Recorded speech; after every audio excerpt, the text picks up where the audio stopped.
o tas mūšis prasidėjo taip pats svarbiausias apie 2 valandą, gal 3, o taip. Pradėjo šaudyti, tarp ledai, tai takla nakt miške virtų.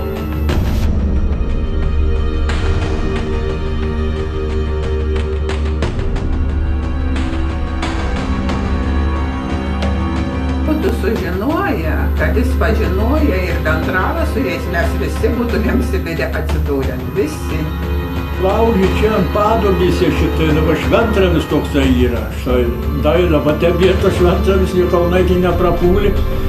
Tai į tą pusę Ambulą vienu čia, reiškia, į rytus, Virtukų mišką ir čia prasimuša, tai labai daug gamų ištrūko.